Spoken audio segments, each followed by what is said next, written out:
Primeiro, professor Luiz, professora Viviane, Vivi para os mais chegados íntimos, né? Essa dobradinha, essa parceria, visando exatamente o processo seletivo que em breve vocês vão estar passando, mas independente de qualquer coisa, qualquer processo seletivo, né?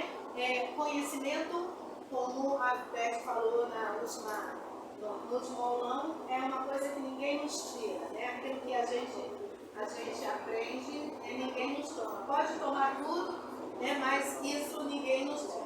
Então, assim, e como eu sempre digo, quando eu estava pensando a questão dos aulões, veio exatamente a ideia de fazer uma dobradinha de história com literatura, porque tem tudo a ver, são matérias que comungam entre si, e na hora, era um dia, uma segunda-feira, que estavam os dois, e eu chamei os dois na minha sala.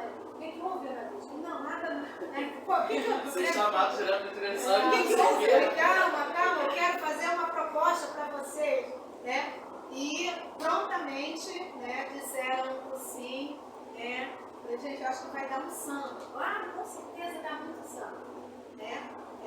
Porque como eu falei para vocês, toda produção literária, ela reflete muito daquilo que o mundo está vivendo naquele momento. Então, as questões sociais, políticas, etc., vão exatamente interferir diretamente naquilo que o autor, o poeta, aproveita exatamente para colocar a voz dele, também como uma forma de, muitas vezes, de refúgio em relação a tudo aquilo que ele está vendo, está vivendo. Né?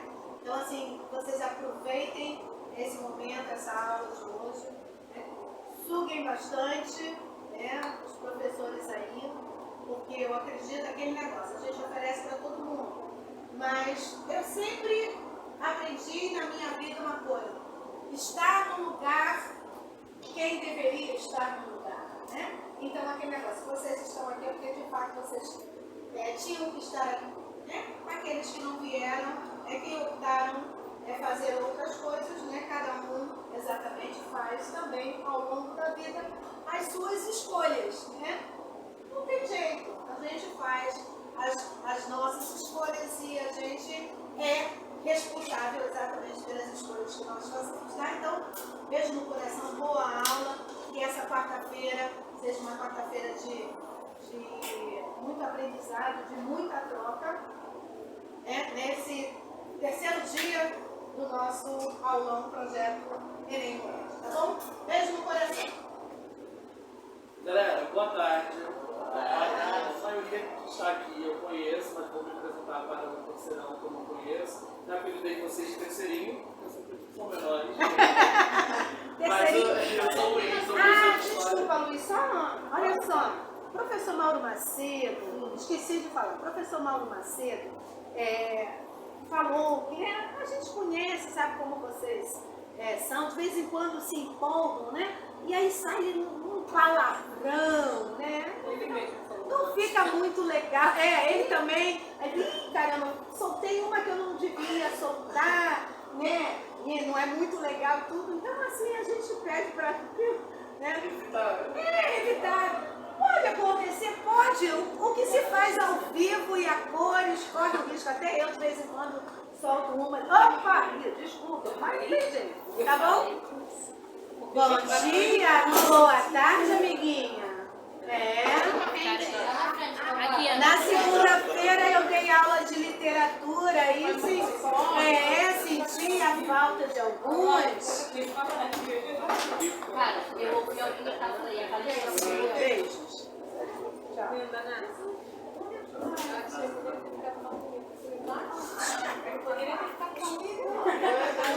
Já vou descer. Tira foto? Tira foto? Eu já vou descer. Já falei, você está atrasada. Então você faz só foto. Meu Deus, não precisa falar de novo. Claro que não. E que fofureca! Vou apresentar apresentar para esse lado aqui, eu não conheço muito desse não. Eu sou o Luiz, sou professor de História do ensino médio técnico pré-escolar, eu trabalho já com fundamental com o ensino médio, né, já há 4 anos, e eu tenho muito interesse em literatura, não só porque literatura está conectada com história, mas após terminar a faculdade de História, eu comecei também uma faculdade de Letras, estava até conversando com a Ana Lídia lá em cima, que eu comecei gostando mais de gramática, mas já estou apaixonado por literatura. Em vez ou outra, quando eu consigo fazer esse link, e cada vez mais me aprofundando numa nova graduação, eu trago isso para a aula de História. No futuro, quero também que na aula de literatura. Não vou roubar a vaga dela não, tá? Vamos lá aqui para a gente fazer sempre essa dobradinha.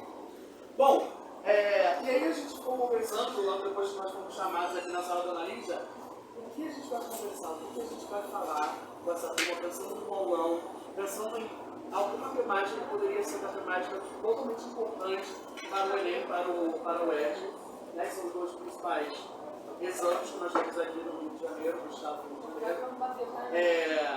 Pensamos em várias coisas, chegamos numa perspectiva de pensar questões indígenas dentro da literatura, trazendo também para questões atuais. Só para falar como esse tema está na lei atual, no ano passado, não sei se alguém fez também para testar como que é o Enem. O tema do Enem foi sobre povos tradicionais. Dentro dos povos tradicionais, estamos aí com os povos indígenas. Poderia fazer um viés aí, 3 jogos. E aí nós poderíamos fazer um viés com os povos originários. Só que quando a gente para para pensar sobre povos indígenas, isso tem muitas problemáticas. Muitas problemáticas. E aí a gente pensou, como conectar conto histórico, literatura, questões atuais para a gente falar desse tópico que é gigante, tem muitas coisas, a gente fez uma seleção, foi difícil para a gente fazer essa seleção do que falar, e a gente está aqui também para tirar todas as dúvidas possíveis sobre os povos originários e sobre a questão literária que a gente tem como construção do Brasil. Eu queria conversar com vocês contando uma história. Talvez alguns lá do pré-vestibular já conheçam parte dessa história, e eu queria até falar com vocês já aqui do terceirão, que não me conhece, eu queria saber a opinião de vocês sobre essa história que eu vou contar. Nas férias de agora, de julho, eu viajei para São Paulo. Eu fui para o interior de São Paulo. Estava lá com o meu carro, no interior de São Paulo, fui com os amigos, e acabou que meu carro quebrou. Parou, empiçou no meio da estrada. Tinha sinal no celular? Não tinha sinal no celular. E aí o que você faz? Fica desesperado. Sim, eu fiquei desesperado, nós ficamos desesperados. Quando eu estava nessa estrada, eu fui caminhando para ver se achava algum lugar e tinha uma placa de aldeia indígena. Eu falei, bom, tem alguma aldeia indígena aqui perto. Tem um lugar aqui na frente. Tem aqui, tem um aqui e um aí no meio. Tinha uma aldeia indígena perto da onde eu estava. E eu falei assim, fiquem aqui que eu vou lá caminhando para a aldeia indígena. Fui, uns 10 minutos caminhando e encontrei. Encontrei então 3 indígenas lá perto dessa 10 minutos depois da placa. E eles me ajudaram, falaram, olha, tem um lugar para vocês tentarem conseguir consertar o carro. Só que, no entanto, ele não funciona no final de semana. Eu estava justamente no sábado, só funcionaria na segunda-feira. E eles me levaram até a comunidade indígena, para ver se conseguia contato com o celular, porque eu estava sem sinal na estrada. E de lá eu consegui um contato mais longe para conseguir vir buscar meu carro, para não ficar aquele tempo todo na estrada. Bom, eu queria perguntar, principalmente para esse lado daqui, como vocês imaginam esses indígenas que eu encontrei? Como estão vestidos? Estão de roupa? Normal. Normal? Igual a gente. Casual? Alguém consegue imaginar outra coisa? Outro tipo de vestimento? Como? Oi? Só o que ele vê nos desenhos de sainha, de folhas? De algum outro jeito? pelados, nus, folhas de lar, de sainha. Eu não lembro se eu contei essa história pra vocês. Eu contei essa história? Perdão, como vocês acham que ele está? Jorge está aqui, Jorge tinha regado. Específico, né? Jorge está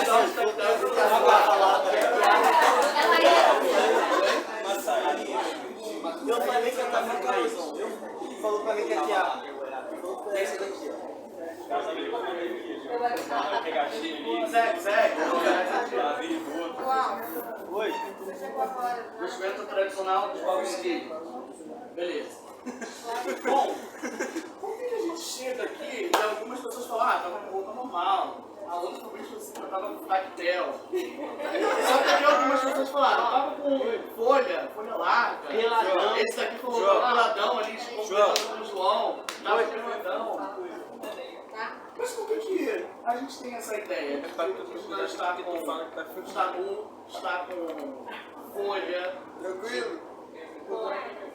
Porque assim foi contado pra gente. Quando foi contado pra gente? Quando começa a se olhar sobre a gente? Exatamente. Desde a chegada lá em 1500 com os portugueses do Brasil. Daí a gente começa a fazer a discussão. Mas antes disso, queria perguntar, como vocês imaginam a tecnologia na aldeia indígena? Pô, Quê? Graveiro. acho que não é tão avançado aqui. Não, tem Wi-Fi. Tecnologia. Tem Wi-Fi.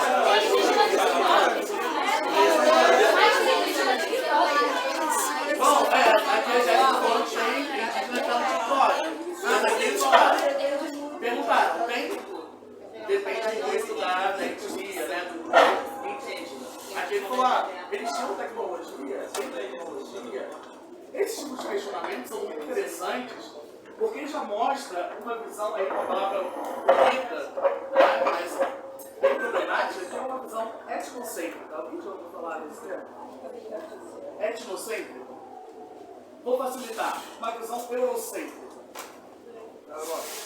Uma visão do quê? Visão europeia. Visão europeia sobre os indígenas. Sobre os indígenas.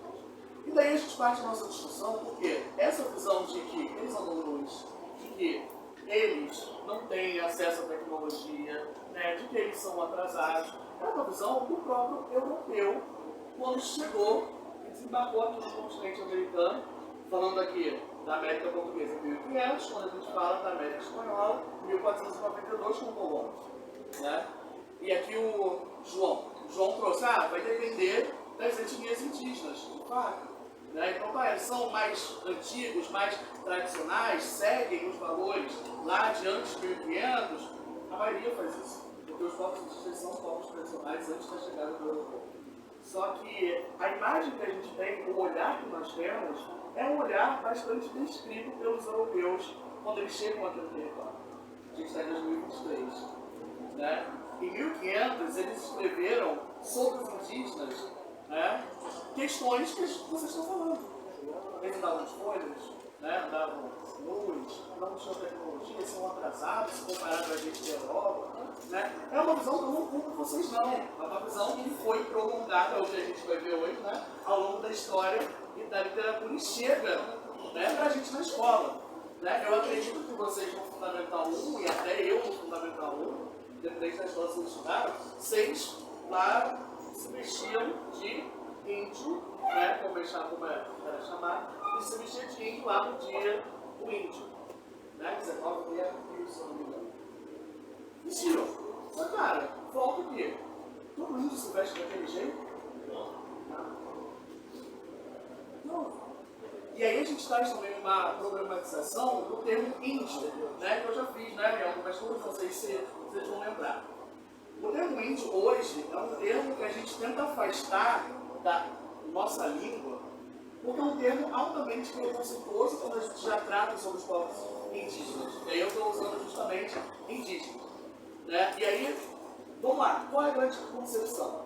O índio, né, o nome índio, termo, surgiu a partir de quando? Cristóvão Colombo chegou aqui em 1492, lá na América Central, viram os habitantes que estavam aqui, ele considerava que tinha chegado nas Índias, então os habitantes eram chamados de índios na língua espanhola. longo dos anos, né, e aí é uma discussão historiográfica se Colombo morreu sabendo que ele não tinha chegado às Índias e tinha chegado assim no novo continente, até porque esse continente vai receber o nome de um outro navegador chamado Américo Vespuccio. E aí, por isso que nós estamos no continente americano, em homenagem a esse navegador que falou assim, ó, Colombo não estava correto não, aqui não é Índias, aqui é um novo continente. A questão é, ao longo da história, índio foi prolongado como termo para se tratar essas populações.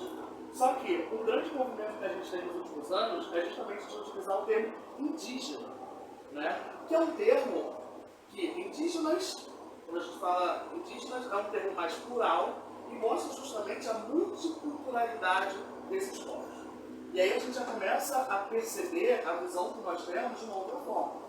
Porque quando nós vamos ver os documentos dos portugueses, depois até dos próprios brasileiros produzindo sobre os indígenas, é tratar justamente esses povos como um único.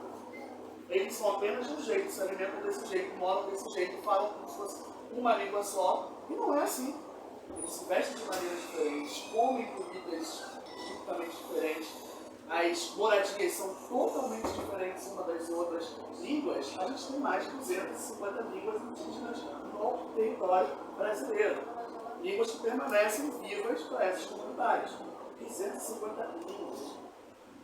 Então, dessa forma, a gente tem uma nova concepção de substituir o termo índio para o termo indígena.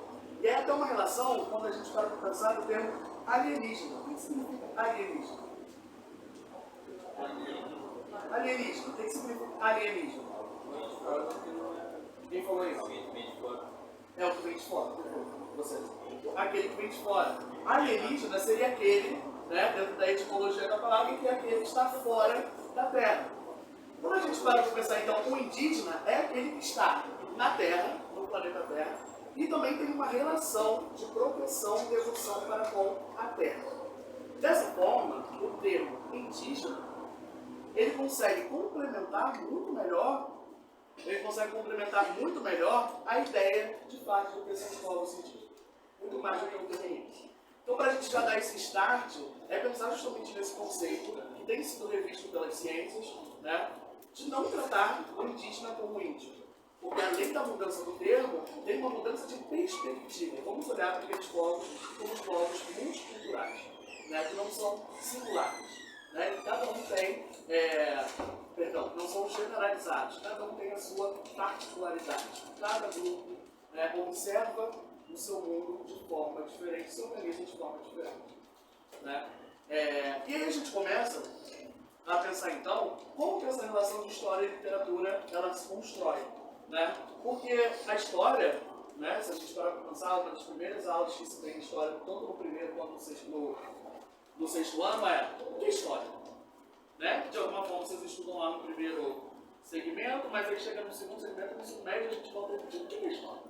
Né? Ciência que conta os fatos da humanidade, a trajetória do homem na Terra, né? E aí para pensar como a gente define literatura. Então, gente, boa tarde. Gostaria de dizer aos alunos que eu não vou aqui, da felicidade de todos, eu vou continuar na escola para quem não sabe ainda. Bom, uma das coisas que eu sempre bato na cabeça de vocês é o seguinte: literatura e história têm uma relação intrínseca.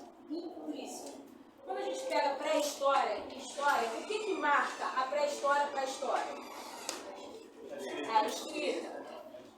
A escrita até então era para relatar fatos, para relatar as coisas. Agora, qual é a diferença entre a literatura e a história, já que os dois estão intrínsecos? Simples. Quando a gente fala sobre literatura, a gente começa a falar sobre uma visão subjetiva, sobre aquele olhar peculiar sobre alguma coisa. Embora a literatura seja a leitura de fatos, a literatura ela descreve o mundo, a história descreve o mundo objetivamente. E a literatura ela descreve o mundo pela ótica subjetiva.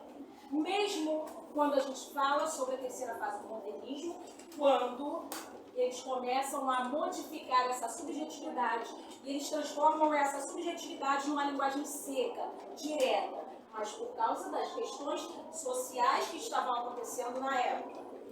Então, quando a gente tem o primeiro contato no Brasil com a literatura, a gente tem com a literatura de informação, que é quando os navegadores começam a relatar as suas navegações, as suas primeiras impressões. Só que essas primeiras impressões, elas eram feitas com olhares subjetivos. É o olhar dele. O europeu, quando chega aqui, existe um poema do Oswald de Andrade que ele diz o seguinte: o português chegou ao Brasil um dia de chuva e vestiu um índio. Foste um dia de sol, o índio tinha despido o português. Ou seja, são duas visões diferentes. Então, quando eles chegam nessas terras e eles se deparam com aqueles povos que até então exóticos aos olhos deles, muito exóticos, eles começam a descrever mediante o olhar deles, sem subjetivo. Uma visão até romântica. Vamos dizer que seria até o primeiro contato. Quando ele traz essa subjetividade para essa escrita, não é que deixa de ser um relato histórico, mas é um relato histórico que se torna uma literatura. Se torna uma literatura porque tem emoção. A literatura tem emoção. A literatura é arte. E dentro da arte tem emoção. Então essa escrita, além de ela ser um relato histórico, ela torna-se quase que uma poesia. Por quê? Porque o poema é a casinha da poesia. E a poesia é a emoção que se põe no objeto. Então, todo o olhar que ele tem sobre esses povos começa a ser construído. Mas não se engane. Embora seja uma visão romântica, embora algumas vezes eles tenham descrito como seres exuberantes, seres lindos, ainda assim eram vistos como inferiores. Ainda assim eram vistos como bárbaros. Então, mesmo mediante toda essa subjetividade, mesmo eles inserindo a beleza desses povos, ainda assim eles eram vistos como inferiores. Por conta daquela visão eurocêntrica. Ah, já estão aprendendo. Então, tudo que é diferente dessa visão eurocêntrica torna-se exótico, torna-se bárbaro. Então, gente, isso vai se perdurar por muito tempo. Na história e na literatura, vocês vão ver isso sendo construído por muito tempo. Até porque, depois de vocês terem contato com a literatura de informação, vocês pegam essa literatura colonial, vocês pegam toda aquela questão do quentismo. Na literatura, quando vocês estudam, logo depois vem o classicismo. E o classicismo é, senão, toda a leitura da era clássica. A gente pega tudo que foi construído lá na Grécia Antiga e traz para a literatura. Então, eles começam assim a falar sobre formas, sobre estética. Só que essa estética não é a estética do índio, não é a estética do diferente. A estética é a estética grega. Que é considerado o berço da civilização ocidental. E se é o berço da civilização, tudo que vai de contra isso não faz parte da civilização. Então, é quase que desumanizar. Tanto é que os índios eles eram catequizados para se tornarem humanos, não têm alma. Antes de serem catequizados, eles não tinham alma, não têm alma. Precisa ser, estou falando alguma besteira? Não. Precisam ser catequizados. Então, gente, mesmo mediante essa subjetividade, mesmo mediante a essa beleza, esse romantismo, ainda assim são inferiores. E vem a literatura classicista e reforça tudo que é contrário a essa beleza, essa estética, essa métrica, porque o classicismo, ele fala sobre a métrica, ele fala sobre a harmonia, e a harmonia classicista está em tudo. A harmonia classicista está nas pessoas, nas formas, nas estruturas. O índio tem alguma coisa a ver com essa estética grega? Vocês já viram um índio, um grego, com uma aparência indígena ou vice-versa? Então isso reforçava toda essa questão. E ainda assim, quando a gente passa do classicismo, que a gente passa pelo arcadismo, quando a gente passa do classicismo e chega no barroco, ao chegar no barroco, o índio é completamente esquecido na literatura, praticamente. Vocês vão ver algumas citações, mas ele é praticamente esquecido. Praticamente. Porque o barroco fala muito sobre essa questão da briga entre o céu e a terra. Está falando sobre as grandes inovações. Um homem tentando se reafirmar no mundo.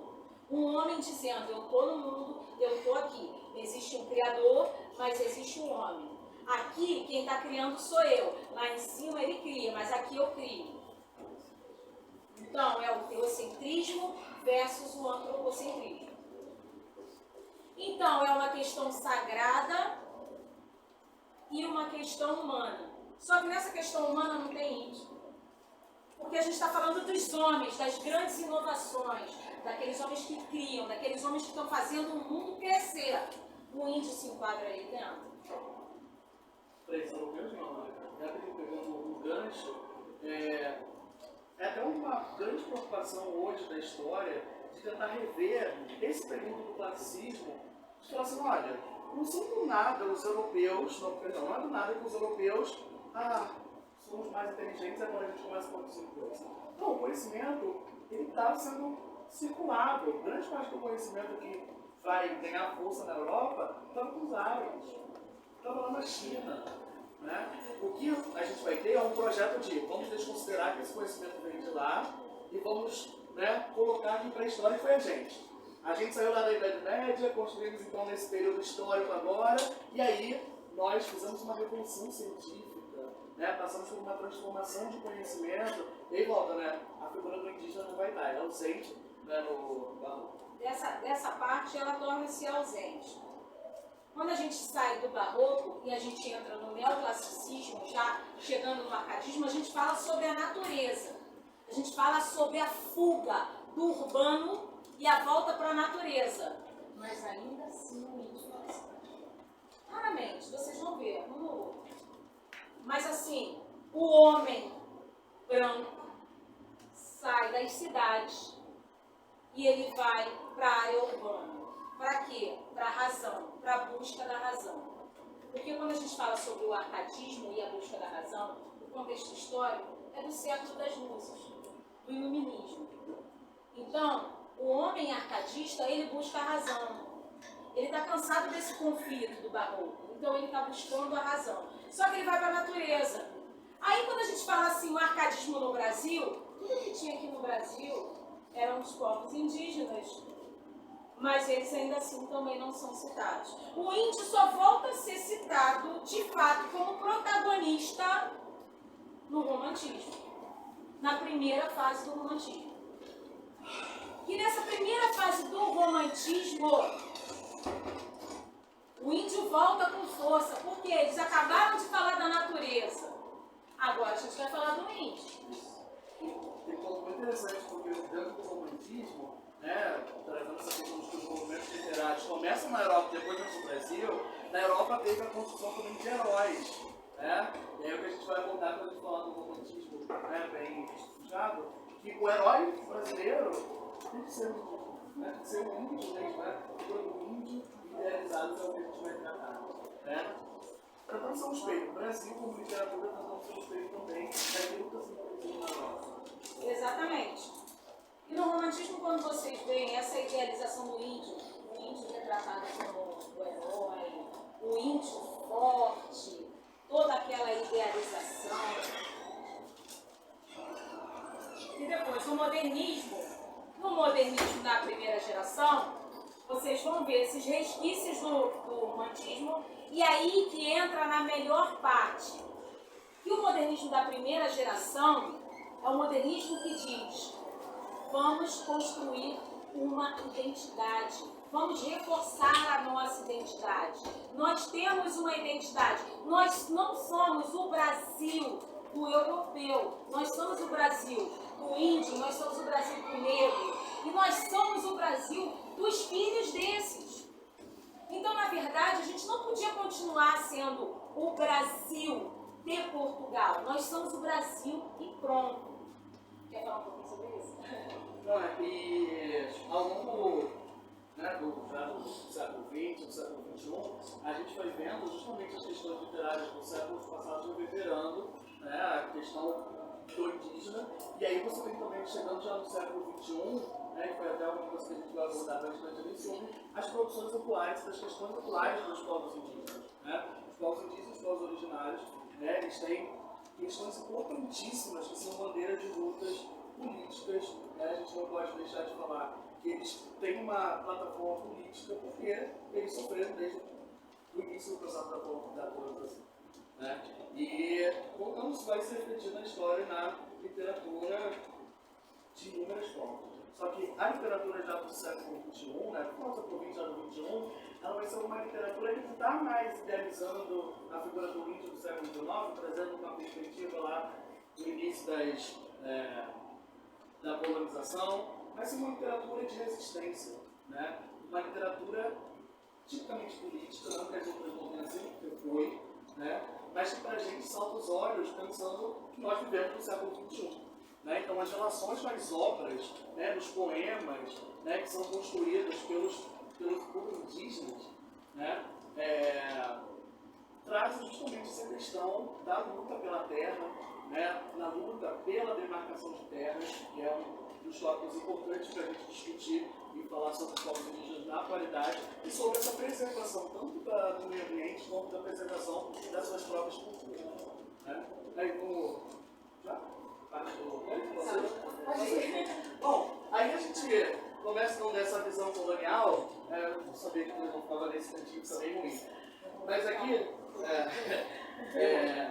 pensando no contexto histórico então, da chegada dos europeus aqui no Brasil, no ano de 1500, né, você tem então uma proposta, que é a proposta que eles estão buscando quando iniciam as grandes navegações. Né? Especiarias, ouro, prata, metais preciosos. E aí a gente tem um primeiro grande documento que representa essa literatura que nós chamamos de literatura informacional, ou literatura quinhentista, né, dos anos de 1500, que é uma literatura para retratar, né, e escrever sobre aquilo que eles encontraram. Né? E o Pedro Vaz de Caminha, ele é um escrivão, né, tinha um cargo de escrivão-mor, que era basicamente aquelas pessoas que escreviam, iam nas grandes navegações, e escreviam para depois lá chegar no Portugal um relatório. Olha, a gente passou por essas terras e foi isso que a gente encontrou.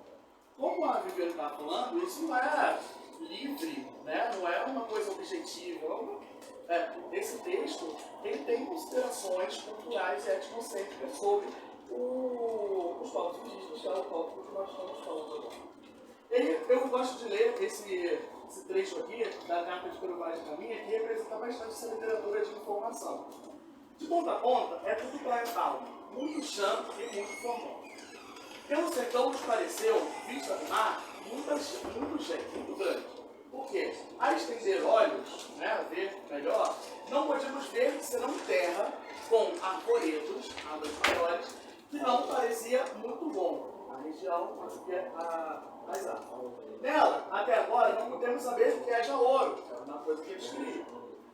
Nem prata, nem coisa alguma de metal ou ferro, nem novilhos. Ponto importante, né, quando a gente fala da colonização espanhola, os espanhóis encontraram ouro e prata imediatamente nos países, né, na colonização espanhola. Os portugueses demoraram quase 150 anos para encontrar ouro em Minas Gerais. Porém, a terra em si é muito bonsai, né, já traz uma perspectiva sobre alguma coisa que dá para fazer nessa terra. Aí termina. Porém, o melhor fruto que dela se pode tirar, me parece que será salvar estas gentes. De quem que ele está falando? O Pedro Vaz de Caminha. Que gente? Beleza. Perfeito. Né? Então, ele já tem um olhar de que, cara, a gente não achou ouro, não achou prata, não achou os minérios que a gente queria. Tem uma outra parte da carta que ele vai ver, tem o Brasil, que era uma árvore já conhecida.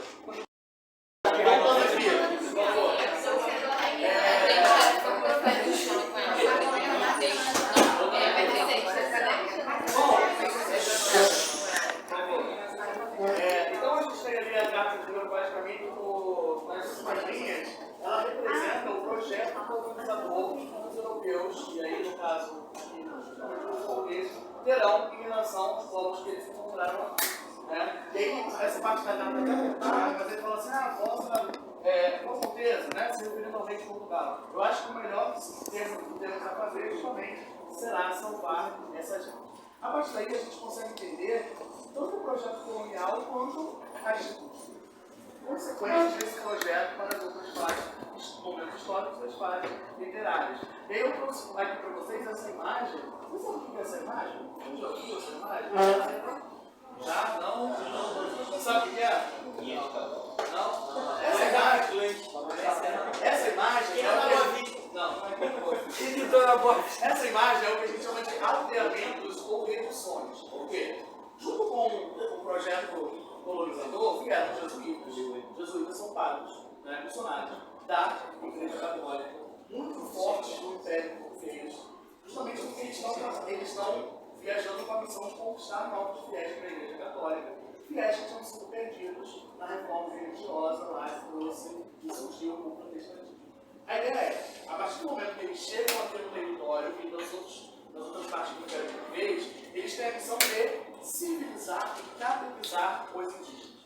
E aí os indígenas serão colocados nesses aldeamentos ou missões, que é como se fosse, né, uma grande fazenda. Nessa grande fazenda você tem o processo de catequização, né, e o processo de colocar o indígena para dentro da cultura do europeu aqui no território brasileiro. Né? Então, aquilo que a gente consegue ver no primeiro grande documento histórico de representação, o projeto colonial, aqui a gente consegue ilustrar como os jesuítas se relacionaram com os indígenas. Os jesuítas ajudaram e favoreceram o processo de colonização e dominação dos indígenas. E aí a gente vai ter só para pegar um aspecto histórico aqui importante, que ao longo dos primeiros anos, né, da colonização, os jesuítas, né, vão ajudar a coroa portuguesa nesse projeto de mão de obra, ou seja, esses indígenas que vão para os aldeamentos são mão de obra para a coroa portuguesa, até que a coroa portuguesa perceba economicamente uma mudança, né, aí nos rumos da mão de obra. A mão de obra deixa de ser indígena para se tornar africana escravizada a partir de uma lógica do lucro. O comércio, na época era comércio, né, de africanos escravizados, era muito mais lucrativo, né, do que você escravizar aqui os indígenas e colocá-los para trabalhar, né, e ser mão de obra nas fazendas, por exemplo, de café, que é o primeiro grande ciclo econômico, né, sem contar com o pau-brasil. Dessa forma, né, esse projeto colonizador já tem aqui na primeira carta, né, do Pedro Vaz de Caminha, e terão os outros documentos. E aí a gente fala como isso vai ser refletido de fato nos outros aspectos literários desse período. Então, gente, como eu falei para vocês, o primeiro contato da literatura acaba sendo a literatura de informação.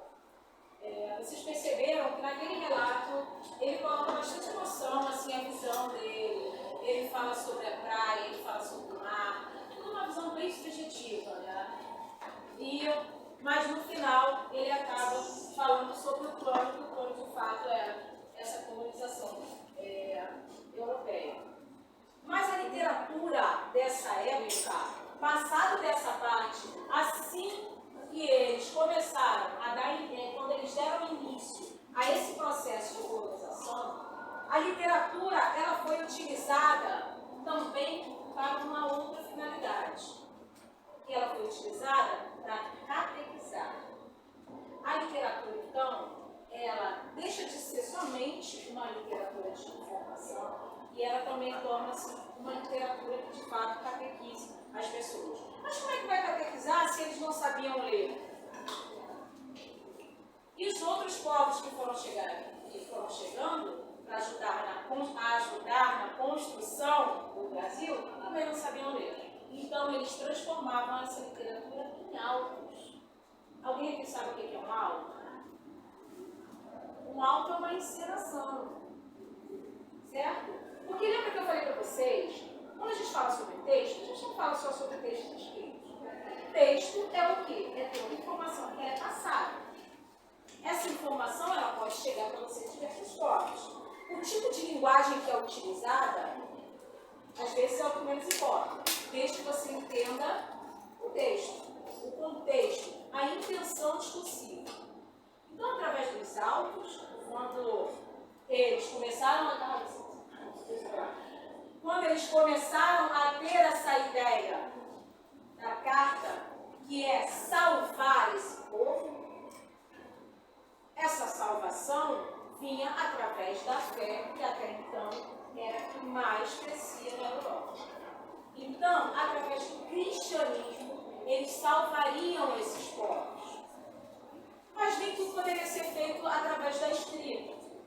Existia a escrita, mas também existiam os autos.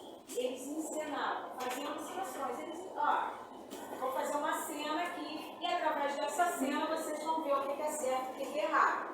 Então a literatura também ela era utilizada como um fundo moral. Mas que moral era essa? Mais uma vez, a moral europeia. Era a moral do europeu. Então tudo que fosse um comportamento diferente do europeu, para eles era um comportamento que deveria ser condenado, era um comportamento diabólico, era um comportamento que distanciava do nosso Criador. Porque o que acontece? Quando a gente fala do cristianismo, quando a gente fala dessa visão de Deus, esse Deus cristão, a gente fala sobre a construção da imagem e semelhança. Todo criador, toda criatura tem seu Criador. E a criatura é sempre a imagem e semelhança do seu Criador. Segundo a visão europeia, o índio não tinha nada que aproximasse ele do Criador. Logo, ele não poderia ser uma figura divina, já que não havia proximidade, nem de características físicas, nem comportamentais, nem morais, nem éticas, e tampouco sobre a crença. Então, se o índio não tinha nada que o aproximasse do divino, e pelo menos fosse imposto essa fé. E através dessa fé, ele teria uma proximidade, uma salvação. Mas mesmo tendo essa salvação, ainda assim ele é visto como inferior. Ainda assim ele é visto como inferior. Então, a literatura passava a informação, né, de tudo que eles viam aqui, das impressões que eles tinham aqui, e a literatura também ela vem como fonte para catequizar o espírito. Tá bom? Aqui, ó, tem uma parte aqui, olha só. Trecho do poema Caramuru. No épico Caramuru, de Santa Rita Durão, um poema escrito no século XVIII, o personagem Caramuru é retratado como um europeu superior, que exerce sua influência sobre os indígenas brasileiros. Olha isso, gente. Retrata um personagem, aqui ó, é um europeu superior. E ele exerce uma influência sobre os indígenas. Ó, este é o meu guia, o meu novo intérprete. Pelo este, de certo, um pouco mais cortês, tornando ao saber e naturalmente ocidental. E o seu costume o mesmo. As línguas que tratavam falsamente bárbara as nações, que já são de nós. Daqui se poderão, já mais honestas, chamar línguas cultas, nossas, honestas. É interessante que esse trecho aqui fala muito sobre a questão da língua. No modernismo da primeira geração, o Oswald de Andrade ele vai falar muito sobre isso. A língua é uma identidade. A nossa língua é a nossa identidade.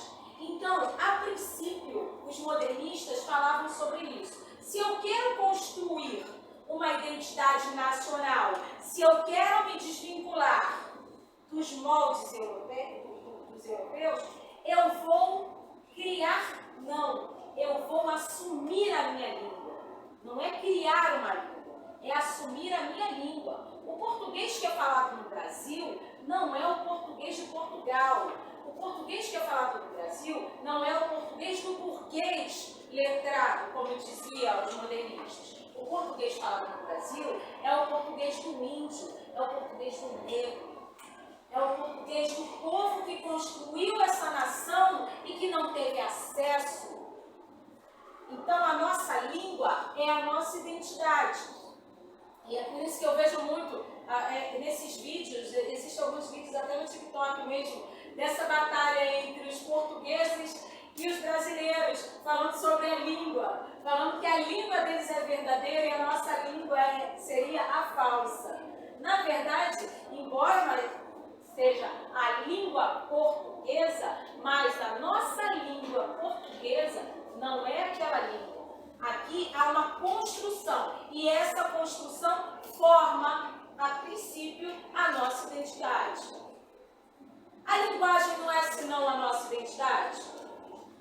Tudo que como nós nos apresentamos para o mundo, como vocês se expressam com as pessoas, com seus amigos, como vocês se apresentam na vida social, como vocês vão se apresentar na profissão de vocês, é linguagem. E a linguagem constrói identidade. E o Brasil, nesse contexto histórico, precisava da identidade. O Brasil precisava reafirmar a sua identidade, dizer, não, aqui nós temos uma identidade. Nós não somos um pedacinho de Portugal, nós somos o Brasil. Quando vocês chegaram aqui, já existiam pessoas aqui. O Brasil não foi descoberto, a gente diz descoberto, mas ele não foi descoberto. Quando chegaram aqui, já existia Brasil. Parece que o Brasil foi criado pelo europeu. Na verdade, o Brasil foi uma construção. E a literatura, ela vai acompanhando essa construção. E é por isso que desse salto entre a literatura colonial até o modernismo, a gente vê esse resgate de tudo que foi ficando para trás. O modernismo, ele fala sobre isso. Ele usa até um termo que faz alusão aos índios canibais que existiam no Brasil, quando a gente fala sobre a antropofagia. O movimento antropofágico fala sobre isso. Eu não vou negar culturas. Eu vou pegar tudo isso, eu vou colocar num caldeirão e eu vou construir a minha identidade. O Brasil precisa de uma construção de identidade. Não existe uma nação se não há uma identidade. Se há uma construção de nação, eu preciso dessa construção de identidade. E quando a gente fala sobre literatura, é por isso que por muito tempo, durante essa construção, por muito tempo, uma visão romântica ficou pendurada. Por quê? Porque se você idealiza algo, você romantiza algo. E é por isso que no modernismo volta essa questão da romantização, do romantismo.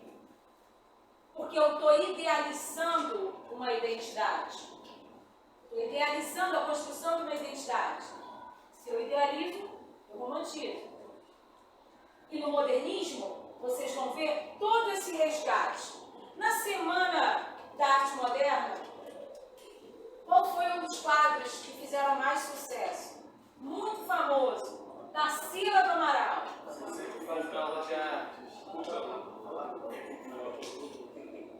Vocês percebem todos os elementos brasileiros e até mesmo elementos indígenas. Se vocês perceberem o Abapuru. Então, o Abapuru, vocês conseguem perceber toda essa brasilidade, além das cores fortes, que são as cores que eram mais utilizadas no modernismo. Ok? Ah, tá. Isso. Tá bom. Bom, aqui a gente trouxe uma citação de uma poetisa, professora de letras, do Departamento de Letras da UFRJ, muito importante hoje para o movimento de mulheres do Brasil e para o movimento negro. Eu acho que essa frase sintetiza, né, aquilo que a gente está falando, galera, sobre a literatura colonial, sobre os tipos de história, sobre o indígena. Minha pele, minha cor, minha origem histórica. O peso desses fatores invisíveis, mas incontornáveis, recai sobre mim em interações diárias. Carrego a herança de séculos de desigualdades, a sombra da visão colonial que persiste em nome da minha identidade e nós falamos em cima sobre essa visão eu e o outro, né? Que é justamente, né, isso daqui que ela está falando. Como essa visão eu e o outro construída já no Brasil, colônia, as primeiras fases de construção no Brasil, reverbera no hoje.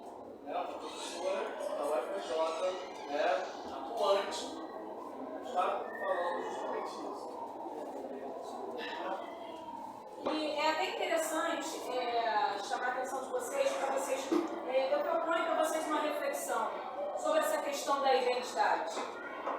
Eu vejo muitas pessoas falarem assim: eu sou descendente de português, eu sou descendente de espanhol, eu sou descendente de alemão, eu sou descendente de russo, de japonês, de chinês. Mas parece, gente, que ninguém tem orgulho de dizer: eu sou descendente de negros, eu sou descendente dos negros africanos, eu sou descendente dos nigerianos. Ninguém fala sobre isso. Tem gente que sequer sabe que a África é um continente. Eu conheço pessoas que acham que a África é um país. Não. Gente, então olha só. Vocês já pararam para refletir sobre isso? O quanto que a visão eurocêntrica, ela ficou intrínseca, o quanto que ela ficou enraizada em vocês, o quanto ela está enraizada na nossa sociedade, à medida que as pessoas se orgulham e buscam proximidade com a Europa, mas não buscam proximidade com as suas próprias raízes. Para quem gosta de arte, é só vocês irem até lá no Museu de Belas Artes do Rio de Janeiro, gratuito, para ver o quadro A Redenção de Caen. E detalhe, ele não está aqui, então vai lá. Não. Está em São Paulo, a coisa está fechada, mas fica lá. Cara. Não é, eu sei. Não. Só para falar que quando eu fui lá, quando eu fui lá, Mas a obra é de lá, a obra a é de obra de lá. lá, a museu fechado. Não, porque eu estava em São Paulo, aí eu busco esse quadro mais do Rio, de Belas Artes. Pois é. Então não vão no Museu de Belas Artes. Está fechado. Ele está fechado. Ou viajar para São Paulo. Eu vou te contar assim, quando eu fui no Museu de Belas Artes, ele estava lá. Eu tirei foto, eu mostro para vocês. São Paulo é mais. Então, gente,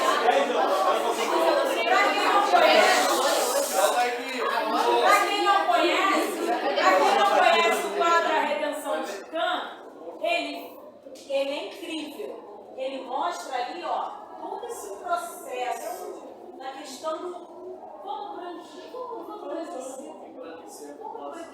mundo. Na Redenção de Caen fala sobre isso. Então, gente, na verdade, o quadro da Redenção de Caen é justamente a cabecinha daquelas pessoas que também pensam dessa forma, buscam essa proximidade, porque na arte foi tudo que elas viram. Primeiro com o classicismo, que vem aquelas pessoas com aquelas formas, o classicismo quando retratavam os grandes heróis, fortes.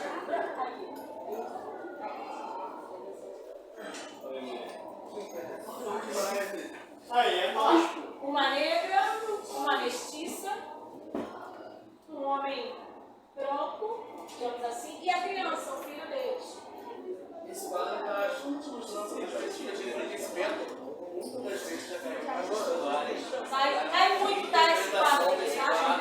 Porque, por exemplo, eu estava vendo esse ano, por favor, que tem várias perspectivas em relação até ao fato da mulher negra estar descalça. Né? A mulher negra está descalça, a mulher negra está no chão de terra batida, não no chão, né? Pelo menos de pedra, que mostra uma suposta evolução a partir do enriquecimento da sua família através de seu mundo.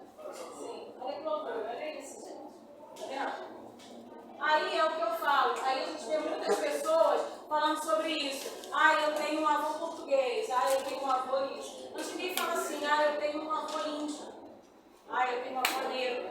dificilmente. E é extremamente difícil também resgatar essas identidades históricas, porque foram identidades apagadas. Né? A família do português, a família do europeu no geral, tem uma tradição, né? Aqui não, né? Uma tradição indígena, uma tradição apagada. Os portugueses tomaram muito cuidado também quando a gente pode pensar no comércio de escravos, de colocar pessoas de famílias diferentes, de regiões diferentes, né? Separadas.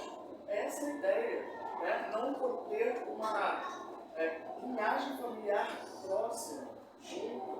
Né? Então, muita gente conhece os familiares europeus por isso. Né? Quando a gente fala de pensar em indígenas e africanos escravizados, é muito difícil de você conseguir construir o que meu avô era, não sabe, o que o tataravô era lá no Brasil Velho. Em contraponto, por exemplo, se a gente for pegar um exemplo aqui, né, tem uma atriz da Globo, a Marina Rui Barbosa, que era neta de um dos caras muito importantes do início da Primeira República, o Rui Barbosa, né, que desenvolveu o plano econômico, que deu totalmente errado, foi acusado de queimar documentos na República, né. Olha só, uma pessoa, né, que tem o seu antecedente familiar da elite, por isso da República Brasileira, e consegue ainda ser os antepassados antes da própria República. Né? Para outras pessoas que têm descendência de outros povos apenas mais difíceis. Né? E aí a gente chega então no século XIX. No século XIX a gente tem o. Tá sentindo? No século XIX. No século XIX então a gente vai ter o quê?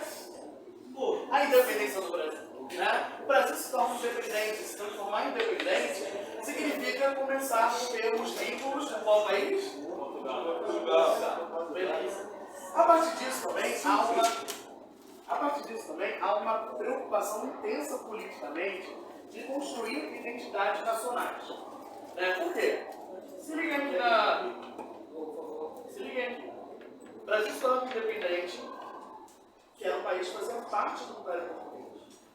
Todos os símbolos representavam também o Império Português.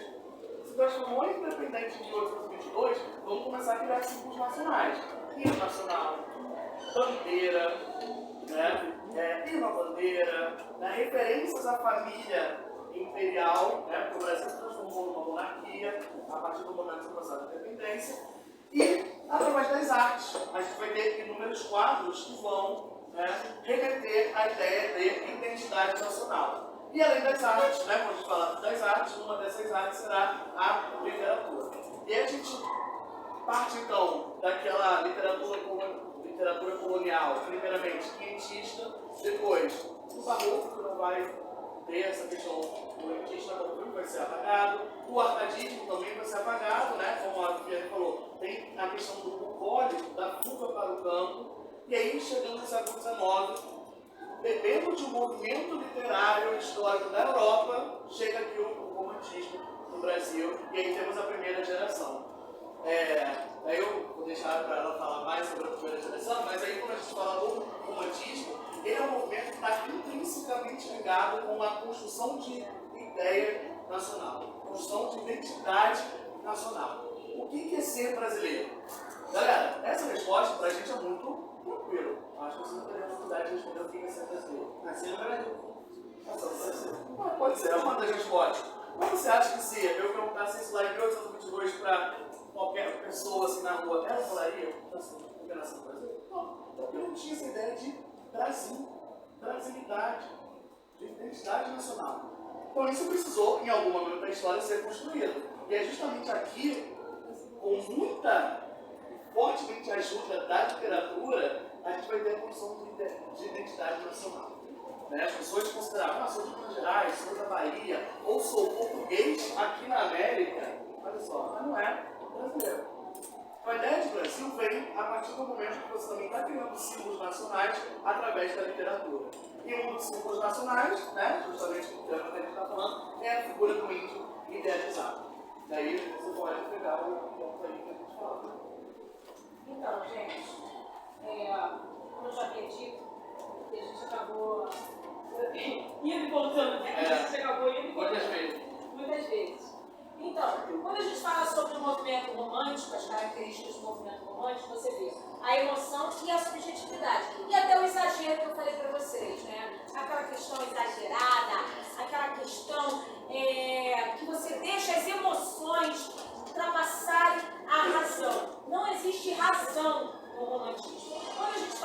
de literatura, não existe razão, é só a emoção. Então, essa construção desse nacionalismo do romantismo vai ter uma valorização intensa dos elementos do Brasil. Que são os elementos do quê? A gente vai falar sobre as árvores, nós vamos falar sobre os pássaros, vamos falar sobre a terra, sobre o povo. Nessa terra que tem palmeiras, canto sabiá, não gojeiam lá. Ou seja, olha só que exagero, gente. As aves daqui, até mesmo, cantam melhor do que as aves de lá. Tudo aqui é melhor. As palmeiras, as terras, as águas. Então vai ter um exagero disso. E esse exagero ele é necessário para essa construção. Assim como até mesmo na arte, na pintura, através da pintura, vocês vão ver esses toques desse exagero, dessa construção. Existe até mesmo um quadro, eu não sei qual é o nome do quadro, porque o quadro do Dom Pedro Bebezinho. De símbolos nacionais no quadro. Símbolos nacionais, isso, tamborzinho, né? Porque olha só, essa questão dessa idealização é tão grande, mas tão grande, que a gente até esquece que o verde e o amarelo não são só do nosso olho e das nossas marcas. Que na verdade também vem de lá da bandeira da Áustria e de Portugal. Então, na verdade, a gente cria essa imagem de que aqui eu tenho o azul do céu, aqui eu tenho as estrelas, aqui eu tenho as marcas bem verdinhas e eu tenho esse amarelo. Por isso que é a bandeira do Brasil, né? É uma reconstrução histórica. Exatamente. Muita gente não sabe que, na verdade, são os símbolos das famílias imperiais da Áustria e de Portugal. Pois é. Então, vamos ver. E todo mundo aqui, gente, eu achava que era assim. Não, ouro, amarelinho, nossa, que incrível. Mas sabe quem construiu essa ideia? O romantismo. O romantismo. Mas por quê? Como eu falei para vocês que a literatura ela acompanha a história, nesse momento, o diálogo, o discurso que era necessário nesse momento era um discurso idealizador. Para construir essa história, para essa história seguir, eu preciso de um discurso idealizador, um discurso romântico, um discurso exagerado. Então, na verdade, esse discurso literário, ele acompanha o momento histórico. O momento histórico precisa disso. Então, a literatura, ela vem em forma de escola literária romântica para isso. Para que todos esses discursos reforcem essa ideia que tem na cabeça de vocês, que o verdinho é da mata e o amarelinho é do ouro. E aí a gente terá duas obras, a gente já comentou aqui do Gonçalo Dias, né, do seu poesia, está fazendo até uma pontinha, parece que a gente combinou, mas não combinamos. Mas a gente chega também para pensar Iracema e o Guarani, de um autor do século XIX, chamado José de Alencar. Só que o José de Alencar, assim, tentando até fazer uma certa fofoca histórica, né? O José, uma fofoca histórica para pegar a parte literária, ele foi totalmente financiado pelo Pedro II, né? Nesse período aqui da história do século XIX, a gente tem o primeiro reinado, o governo Dom Pedro I. Dom Pedro I ele vai abdicar, vai se mandar daqui do trono brasileiro, vai deixar o seu filho com 5 anos. Com 5 anos não se pode governar o país, a princípio. Né? Então, entre 1831 a 1840, você tem regentes, né? Adultos governando para o governo. Né? E aí, em 1840, sem a antecipação da maioridade do governo, ele assume o poder lá em 1840, fica até 1889, quando os militares mandam o governo embora também. Bom, nesse período, né, o governo do Pedro I vai ser muito complexo, porque é o início, né, do romantismo, que a gente pode pegar esse marco histórico, mas quem vai de fato consolidar as bases nacionais é o Dom Pedro II. Né? E o Dom Pedro II ele vai financiar essas obras, né, esses quadros, esculturas, obras literárias, né, financiadas, ele dá dinheiro para esses artistas. E, falando no caso de José de Alencar, você tinha dois partidos lá no segundo reinado. O Partido Liberal e o Partido Conservador. Né? Eles se assemelhavam bastante em várias temáticas. Uma temática que já não se assemelhava tanto era a questão da escravidão. E o José de Alencar era desse Partido Conservador, um partido mais aliado à figura do imperador Dom Pedro II. Né? Então, a partir disso, ele vai construir duas obras importantes, que a gente vai ter duas figuras do indígena aqui. Né? Não sei se eu vou entrar no que você falar, mas eu... Bom, a Iracema, né, ela é a figura da Índia que vai se apaixonar pelo português, se apaixonar pelo europeu, né, e ela até se deixa levar, né, levar até os seus aspectos culturais para estar, né, como um europeu. E o Peri, ele...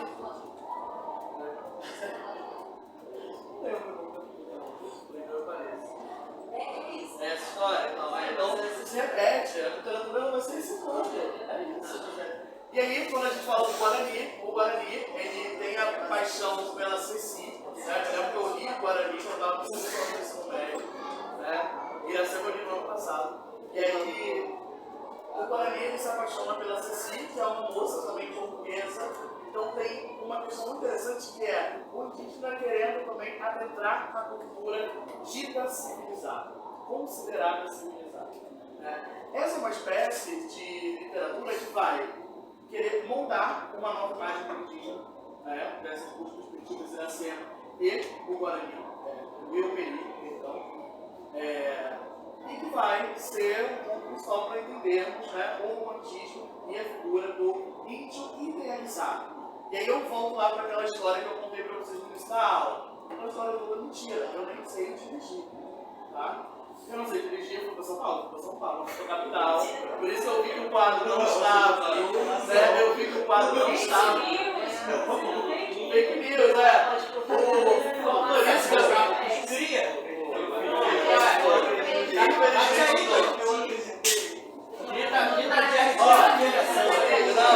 nem sei dirigir. Não sei dirigir. Não conheci aldeia nenhuma, justamente para a gente pensar. Justamente para a gente pensar nessa imagem idealizada, que é uma imagem que está sendo reestruturada aqui no romantismo. Né? Ou seja, o Brasil Colônia está lá, o indígena também, os primeiros contatos aqui no romantismo. A ideia do indígena ideal, que é aquele indígena, né, que tem as suas culturas, mas está tentando também adentrar a cultura europeu. E na literatura romântica, um ponto muito importante, até interessante, é o seguinte: quando existe essa questão da construção da identidade nacional, então se há uma nação, para ter uma nação é preciso ter um salvador. Então o índio, além dele ser uma figura brava, forte, ele é um herói, o herói nacional. No romantismo a gente vê essa construção mitológica também, uma construção mitológica. A nossa nação precisa de um herói. Quem é o herói? No romantismo vocês veem o índio como herói, uma figura brava. Olha, gente, se vocês verem o retrato dos índios no romantismo, forte, atlético. Sabe por quê? Gente, vai na aldeia ali, ó, tia. Tá cruzado em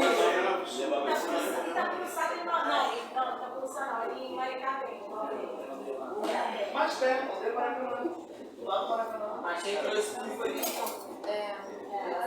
O cacique não é igual ao cacique do romântico. Mas aqui tem essa questão, dessa busca, dessa construção da imagem do índio enquanto herói da nação. Porque a nossa nação precisa de um herói. A nação precisa de um herói. E no romantismo, vocês vão ver um herói nada convencional. Quem é que lembra do herói do modernismo? Macunaíma é um herói nada convencional, nada.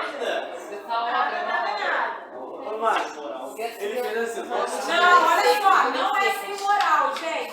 Macunaíma é a moral. Sem moral é quem é.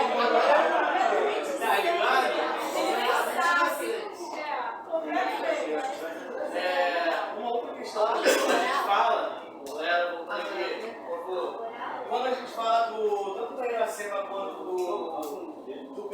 que na verdade o nome da obra é O Guarani, o personagem é o Peri, a gente tem uma perspectiva muito interessante. Ok,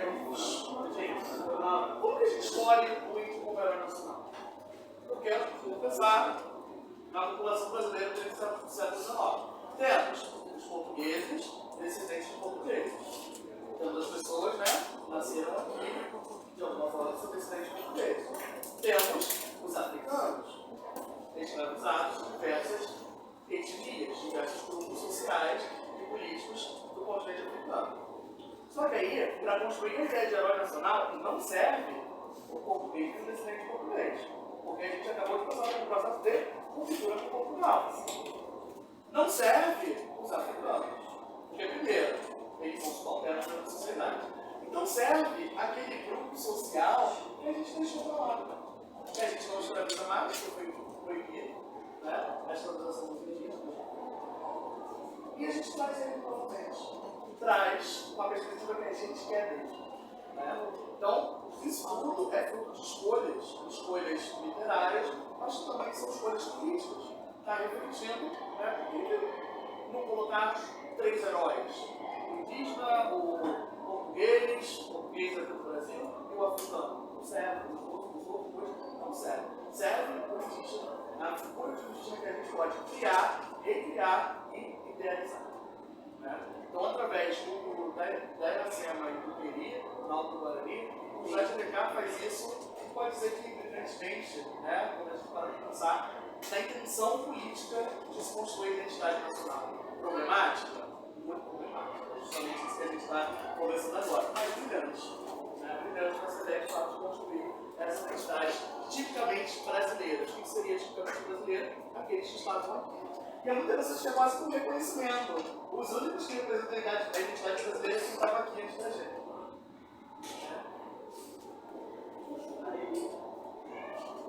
Aí a gente parte já para o.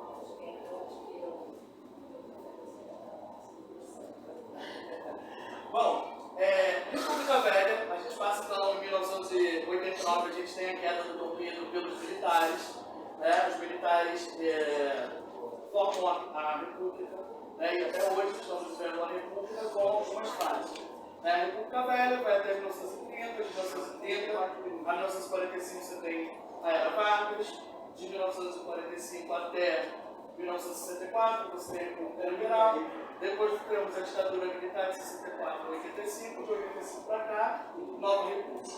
A gente não vai focar muito nessa parte, porque a gente tem que chegar nas questões atuais e passar os exercícios para vocês. Né? Mas, como a gente pode falar, primeiro um grande ponto aqui, né, dessa transição de um modelo de monarquia para um modelo de república e a figura do sertanejo. Né? Eu já fiz um estudo muito interessante sobre o sertanejo, que você tem uma grande discussão, né, no início da república. Qual é? O índio já não serve também mais para retratar o nacional. Tem outra questão. E aí quem a gente vai buscar no herói? O sertanejo. Aquele que mora longe. E aí a gente vai ter o fortalecimento daquilo que a gente chama de romance. Que a gente vai ver a figura dos romances regionalistas. Que inclusive o próprio José de Alencar também vai construir esse tipo de romance. E aí, por exemplo, a gente vai ter o sertanejo como um dos personagens brasileiros poderia representar também uma identidade nacional. Entendam que esse processo de busca de identidade nacional é um processo contínuo. Hoje, a gente tem uma outra perspectiva de uma multiculturalidade, não somos formados apenas por um povo, né, ou por uma etnia, mas por uma mistura desses povos. Uma mistura em muitos sentidos forçados, isso é muito importante a gente entender. Né? Não é beleza, somos uma nação miscigenada, mas uma miscigenação muito forçada, vamos no processo de colonização. Né? E a gente chega então, tem na Primeira República a figura do sertanejo, e na Primeira República a gente tem então o modernismo. Né? Inaugurando lá a Semana de Arte Moderna de 22, um movimento tipicamente paulista, de tentar tirar o protagonismo político do Rio de Janeiro, né? Político e artístico do Rio de Janeiro, porque o Rio de Janeiro era a cidade onde estava o imperador, era a cidade monárquica. A República surge a partir das discussões lá em São Paulo, na cidade de Taubaté, onde surge o Partido Republicano Paulista. primeiro grande partido republicano da história brasileira. Então, a Semana de Arte Moderna 22 vai ilustrar justamente essa perspectiva de tirar o protagonismo daqui do Rio de Janeiro, do protagonismo político, e levar para São Paulo. Isso pode falar. É difícil, né? Isso, muito bem, né? Pode continuar, se quiser. Então, gente. Pode continuar. Então, gente, o modernismo, como o nosso querido professor já disse, o modernismo, ele tira esse protagonismo da questão política, ele foca um pouco nessa questão da arte, porque ele quer mostrar para o mundo o que é o Brasil. Então, o foco principal vai ser na arte. Vamos falar da arte? Todo o discurso da arte vai ser em torno de mostrar a identidade nacional para o outro lado. Mas quando a gente chega na segunda fase do modernismo, a gente está falando sobre o regionalismo. O regionalismo é quando a gente começa a chamar a literatura da escrita seca. Tudo é seco.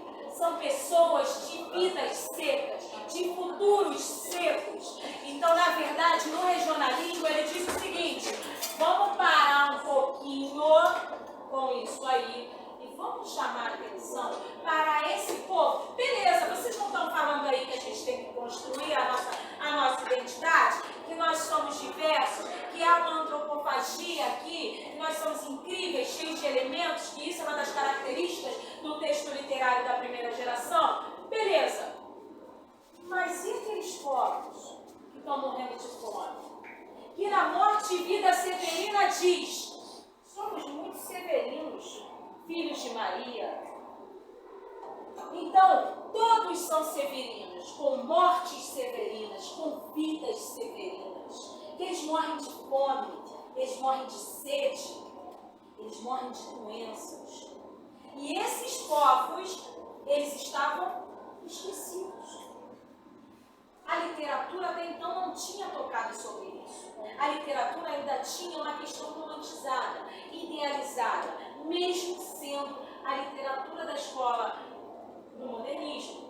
Mas na segunda fase do modernismo, não. A segunda fase do modernismo, eu pego um contexto histórico onde nós construímos as grandes capitais, e nas grandes capitais há uma fartura para uma determinada classe social, mas existe um outro lado de um Brasil esquecido, um Brasil que já está decidido.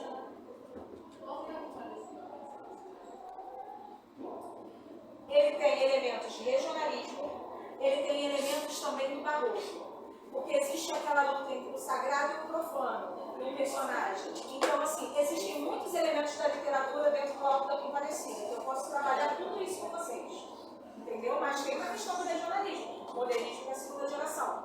Então, gente, como que a literatura vai passar a história? De forma objetiva. Existe um texto da literatura do modernismo da segunda geração que ele é chamado de catar feijão.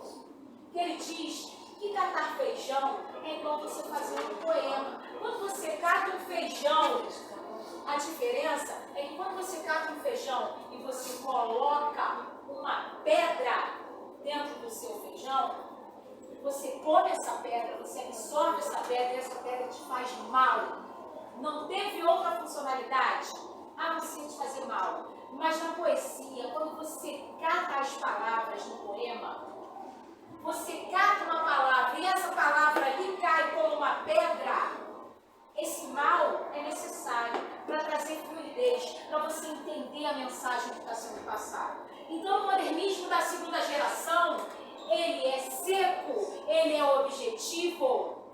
Ele escolhe as palavras, e essas palavras vão ser pedras, para que vocês se entendam que existem pessoas, existem sertões, e nesses sertões existem pessoas de vidas secas, não é como as grandes capitais. Então, mais uma vez, a literatura, ela explica o que está acontecendo historicamente. Nesse contexto, né, segunda geração de modernistas, nós temos a Era Vargas, que tinha comentado, 40, a 45, E aí, quando a gente para para pensar, né, o Vargas ele tem um modelo populista, né, de grandes aderências das massas ao apoio político ao seu governo, né, por muitos processos que ele passa durante esses 15 anos que fica no poder. Mas aí, né, retomando a questão do indígena, como que esse indígena vai ser tratado pelo governo Vargas, quando era Vargas? O governo de 15 anos só tem uma pessoa no poder, só tem mais que o poder na República Brasileira. Né? Você teve a criação do SPI, Serviço de Proteção ao Índio, né? E Vargas com uma perspectiva de integração nacional. Ou seja, não sei se eu coloquei a citação do SPI como foi criado. Não queremos que o índio permaneça índio. Nosso trabalho tem por destino sua incorporação à nacionalidade brasileira, tão íntima e completa quanto possível. Então a ideia é, eu não vou valorizar os povos originários, né, as culturas, as diferentes formas de vivenciar. Uma das coisas que a gente vê, né, e às vezes a gente esquece de visualizar na verdade, é que os povos indígenas que viveram na população daqui da colonização ou antes da colonização não eram todos amigos. Né? Você tinha comunidades aliadas, você tinha comunidades rivais. Inclusive, alguns vão se associar a europeus, alguns, quando a gente fala, por exemplo, da fundação da cidade do Rio de Janeiro, a gente vai ter união de grupos indígenas com os franceses, que estão aqui na Baía de Guanabara, e a gente tem a união de grupos indígenas com os portugueses. Né? Grupos indígenas que já eram rivais antes da chegada do europeu. Né? E aí, aqui você tem a perspectiva de desconsiderar aquilo que é multicultural e vamos integrar. É um projeto de integrar. Vamos colocar como se fosse tudo a mesma coisa. E o indígena só vai ser, ele só serve para a gente se ele for útil para a nossa. Tem uma outra situação que eu peguei aqui, que vai ser o Marechal Rondon que vai falar. O Marechal Rondon, um dos políticos importantes, né, e militares da era Vargas, que ele vai falar que a gente tem que colocar o para ser útil para a sociedade brasileira. Ele precisa servir de alguma forma para a sociedade brasileira. Então, é como a gente consegue ver, né, a construção governamental, como que o SPI, né, da era Vargas vai lidar com a questão indígena naquele período. E como isso, de alguma forma, vai se reverberar. E aí eu trago um outro ponto, que é o ponto da tutela dos povos indígenas. Né, porque o Marechal Rondon vai justamente falar assim, olha, a gente tem que tutelar, proteger os povos indígenas, mas essa proteção vinha, né, mesclada com essa perspectiva de, ó, eu vou te proteger para você estar dentro da civilização. Né? Eu vou desconsiderar as suas particularidades. Bom, e aí a gente vai passando. Vai passando, realmente. Olha, gente, Chico Buarque. Quando a gente fala sobre Chico Buarque, a gente fala sobre uma voz que foi muito forte na literatura. Nessa parte, quando a gente começa a falar sobre Chico Buarque, a gente vê que a literatura ela vai se transformando e se moldando também. A gente começa a ver a música junto com a literatura. Aí daí, gente, para aí é só a melhor parte, é a nata da música popular brasileira. Não, gente, é sério. Vou dar uma aula para vocês só sobre isso. Nada. Música. Deixa eu falar, nada. Nada. Privilégio. É a escolha. Porque o que acontece? A gente está falando sobre um contexto político. Nada. Não é um nada, não. Não é nada. Porque nós estamos falando de um contexto político onde a voz não existia mais. Quando a gente fala sobre Chico Buarque, quando a gente fala sobre Caetano Veloso, a gente está falando sobre uma parte que utilizava da literatura, utilizava da música, utilizava da arte para passar mensagens. Porque a arte não se cala, a literatura não se cala. Já que eu tenho que me calar, eu vou utilizar a arte a meu favor. Como eu vou passar uma mensagem sem que eu seja punido por isso? Não que ele não fosse, que acabou sendo punido da mesma forma. Foi exilado, foi espancado, tudo isso. E assim como outros. Mas para quem conhece ou já ouviu falar da música Cálice, afasta de mim esse cálice. Afasta de mim esse cálice. De 20 sangue. Esse cálice, gente, é uma alusão, obviamente. Gil também. Eu vou te dar bem pouco. É porque ele foi esse lado Não, também. sim, mas é que a gente está super expulsando.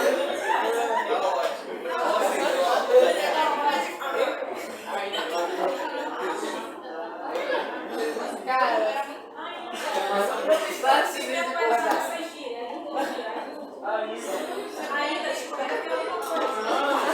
Nem fundamento. É isso aí, Miri.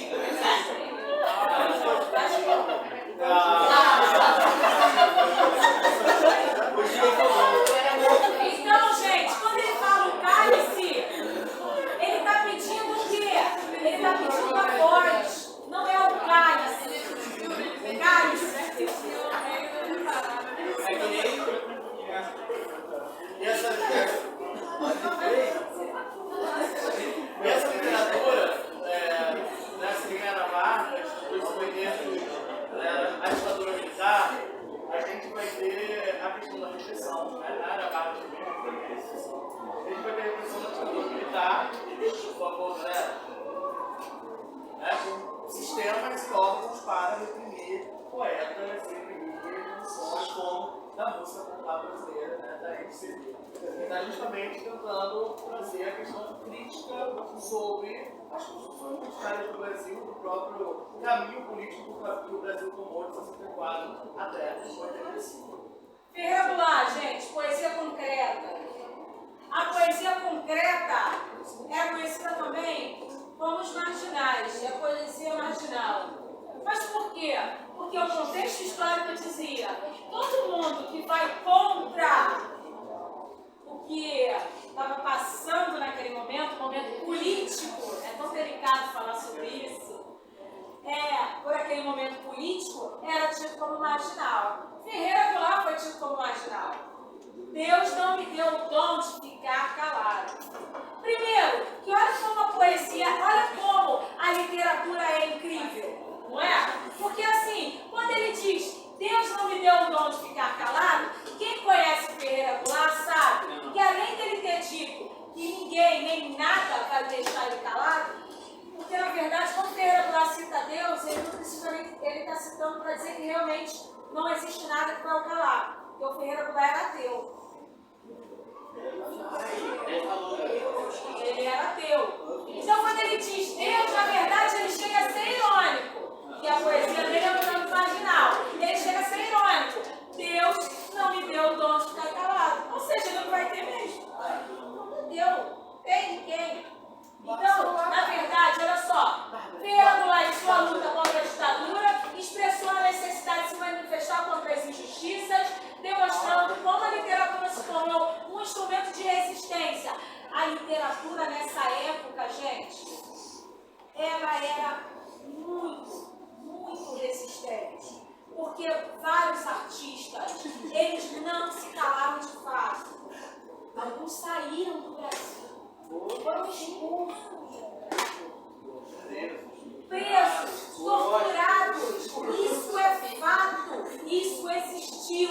Isso é história. Isso aqui não é defesa de partido, não é defesa de política. Isso é história. Historicamente, isso aconteceu de fato. E a literatura os ajudou a continuar falando.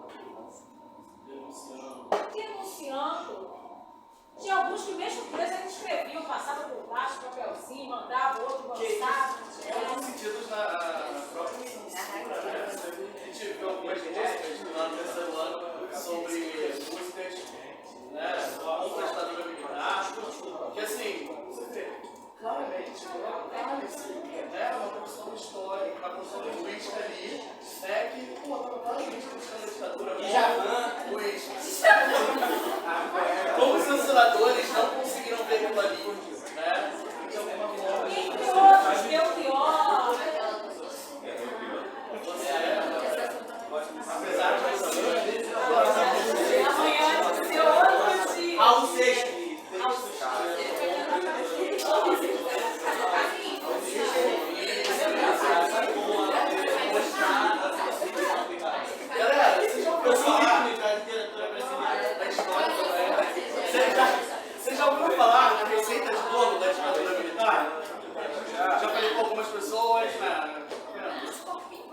uma coisa que eu terceirinho, para não lembro do que eu falo.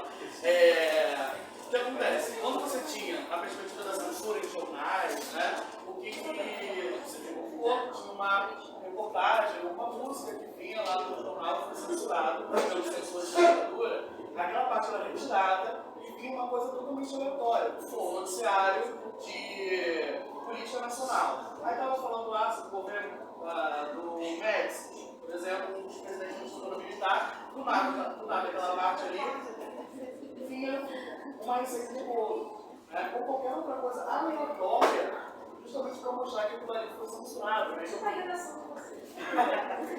Para mostrar justamente, e mostrar justamente, né? Como que essa literatura marginal foi muito forte, resistente e importante nesse período de repressão da censura. E assim, chega a ser uma pena, porque o que acontece? Quando a gente fala sobre arte, sobre música, sobre poema, sobre poesia, vocês não entendem, assim, a geração de vocês não entende a seguinte questão. Para você chamar de arte alguma coisa, tem que ter um discurso por trás daquilo. Toda arte advém de um discurso. Então, não existe, por exemplo, uma coisa é você dizer que existem culturas diferentes. Por exemplo, se alguém perguntar, o funk é cultura? Óbvio que é cultura. É a manifestação do povo, é a forma de linguagem de um povo. O rap. O rap, tudo isso. Mas desde que haja um discurso por detrás do que está sendo dito, torna-se arte a partir do momento que há um discurso. Por exemplo, as músicas daquela época existiam um discurso, uma finalidade, uma intenção discursiva. As músicas que vocês escutam hoje em dia têm uma intenção discursiva? Não, não é uma pergunta. Tem uma intenção discursiva? Olha o contexto histórico. Gente, olha só, olha o contexto histórico. Quem absorvia essas músicas eram pessoas da idade de vocês. Muitos artistas tinham 15, 16, 17 anos e eles estavam vivendo um momento histórico que eles não queriam ficar calados. Aí eu pergunto. Agora vejam, não é uma crítica não, tá gente? Por favor, não é uma crítica. É só para vocês refletirem. Olha a geração de vocês. Vocês têm alguma contestação dentro da cabeça de vocês? Vocês pensam sobre isso? Fazem uma reflexão sobre o futuro, sobre a construção do país, sobre a... Eu faço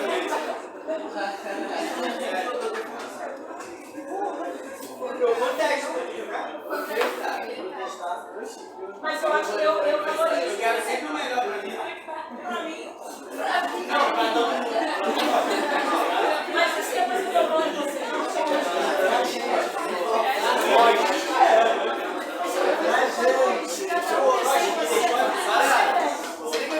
A gente vai finalizar aqui com as questões científicas para puxar o Daniel, para a gente fazer pelo menos 4 exercícios na lista, tá bom? Bom, se liga aqui. A gente foi pensando então nesse tema, né? E até de uma forma, galera, por favor, como a história trabalha a história primeiro se pergunta de coisas do presente para ir lá no passado, né? De buscar essas informações. Esse é um processo de busca pelo passado no caso do historiador. E aí, justamente, eu pensei nas questões atuais sobre os corpos, né? E aí eu trouxe a proposta lá para a primeira cronológica, legalmente que lá na literatura, e foi daí que surgiu essa ideia. E aí, para pensar, questões atuais vocês terem muita atenção nos vestibulares. Né? Como eu falei, no ano passado, redação do Enem, provas tradicionais. A UERJ, por exemplo, é um vestibular muito político, principalmente sobre a política do Rio de Janeiro. Então, assim, cara, você tem discussões para falar sobre o trabalho do Humber, que é precário. A UERJ já cobrou sobre isso, um tema totalmente atual. A UERJ cobra o tempo todo sobre as heranças africanas que tem no Rio de Janeiro, né, sobre os processos de transformação da cidade, né, sobre as questões indígenas da cidade do Rio de Janeiro. Então, a UERJ se preocupa muito em temas atuais. Né? A prova da UESC tem 2 vestibulares, né? Quem vai fazer agora, no de setembro, e depois tem lá no final do ano, né? São 3, perdão, tem 3 partes da prova. Então vocês podem encontrar em qualquer uma dessas provas, né, questões totalmente atuais, não só na parte de história e geografia, né, mas na parte de língua portuguesa. Eles têm também agora uma parte que estuda 4 ou 5 áreas, né, deixa eu ver como é que eles chamam essa parte, que é logo no início da prova. Então, vamos lá aqui só para a gente entender. Hoje a gente tem a FUNAI, talvez você já tenha ouvido falar, que é a Fundação Nacional dos Povos Indígenas. A FUNAI, ela é como se fosse um desdobramento daquele órgão criado lá por Getúlio Vargas, né, o SPI, o Serviço de Proteção ao Indígena. E a FUNAI, ela tem a missão como órgão federal de proteger, né, e de pensar nas questões indígenas. Né. Junto da FUNAI, atualmente, né, a partir desse ano, a gente teve a criação do Ministério dos Povos Indígenas, que como ministro desse ministério é uma pessoa indígena, né, a Sônia Guajajara, uma importante pessoa que atua politicamente, ela também escreve, né, isso é muito interessante. Então ela é a ministra dos Povos Indígenas. E pensem, a gente está em 2023, só agora, né, que a gente teve a criação de um ministério, né, e quando você tem a criação de um ministério, você tem a importância que aquela pauta tem para a sociedade. Né? Você tem o Ministério da Economia é importante, né, para a nossa sociedade, educação, Ministério da Saúde. E aqui então a gente tem esse ano a criação do Ministério dos Povos Originários, que demonstra essa urgência de pensarmos as questões indígenas, que ao longo da literatura e da história dos governos foram apagados. Esse é o status que a gente chega aqui em 2023, a gente tem a criação dos Ministérios dos Povos Indígenas. Eu trago uma discussão que entrou em pauta no Congresso Nacional, né, através da Câmara dos Deputados, e agora está na observação do Senado, né, são 2 processos do projeto, que é o projeto de lei de 490, o número do projeto de lei, que é o do marco temporal. Qual é o rolê aqui desse marco temporal? A Constituição de 1988, ela determina que a União, ou seja, o governo federal, deve demarcar as terras indígenas. Terras que devem ser tituladas para as etnias indígenas e protegidas. A questão é, ao longo do processo da Nova República, desde lá de 1988, a gente não teve um avanço muito grande da demarcação das terras indígenas. Inclusive, isso é uma crítica assim, a todos os governos, seja de direita e de esquerda que governaram desde até aqui, até 2023, que sempre a demarcação de terras indígenas foram sempre nos anos eleitorais, né, onde você tem um aumento da demarcação das terras indígenas previstas na Constituição. Isso de todos os governos, de fato, isso é um dado que a gente tem. E aí, quando a gente chega no marco temporal, você tem uma defasagem da demarcação prevista na Constituição, a Constituição de 1988. É uma Constituição considerada cidadã, que garante direitos para todas as pessoas que fazem parte do Brasil, né? Inclusive a questão das terras indígenas. Só que, ao longo dos anos, isso não foi marcado da forma correta. Só que você tem um projeto, que é esse PL 400. Galera, por favor, você tem um projeto que é o 490, que justamente vai falar assim: olha, a gente só vai demarcar e só vai reconhecer terras indígenas a partir da data da Constituição. Qual é a questão aqui? Indígenas que habitavam terras em 1910, 1810, 1700, essas terras não serão reconhecidas.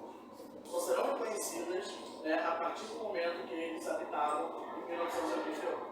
Só que tem uma questão aí: os indígenas tiveram que migrar de diversas terras justamente por conta dos conflitos territoriais.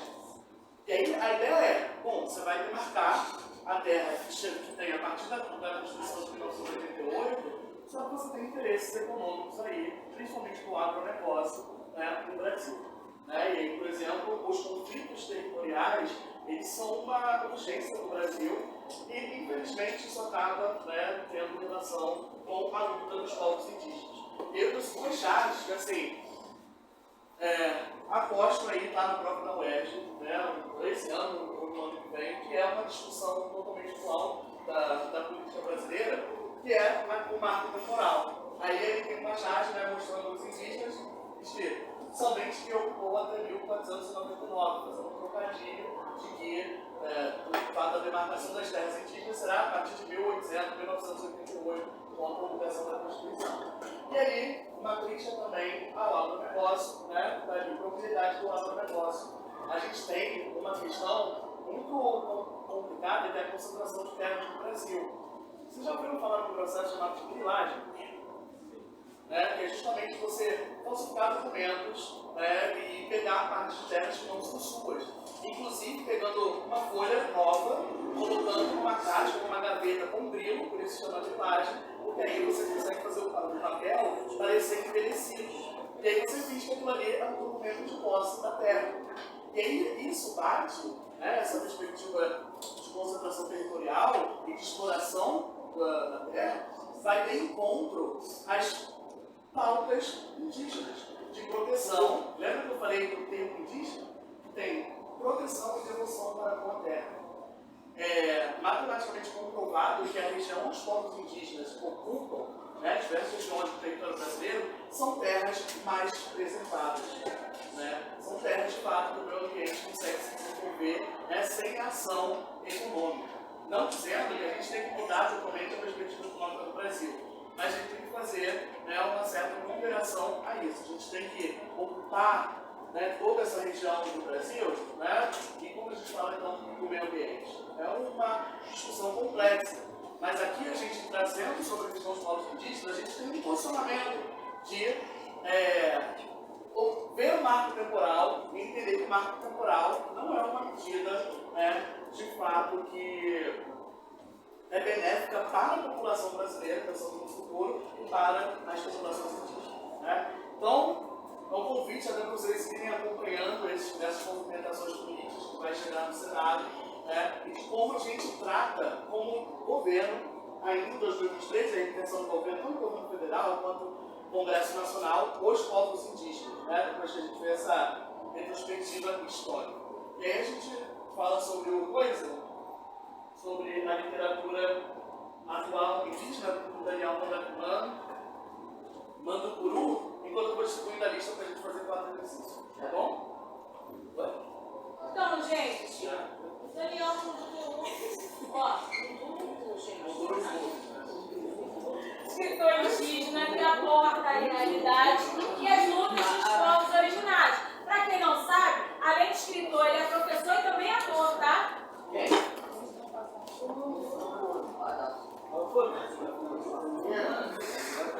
A literatura como conscientização. Olha só, o poder da literatura na sensibilização da sociedade para as questões indígenas. Olha aqui essa frasezinha aqui, ó. Esse trecho, ó. As palavras que você lê é o primeiro, é o nosso coração, nossa memória, nosso jeito de sermos índios. Então ele vai falando sobre isso, sobre a identidade indígena de fato. Na verdade, aqui, ó, é um índio que está falando sobre ele mesmo, que a literatura são outras pessoas falando sobre indígena. Agora é um indígena falando sobre ele.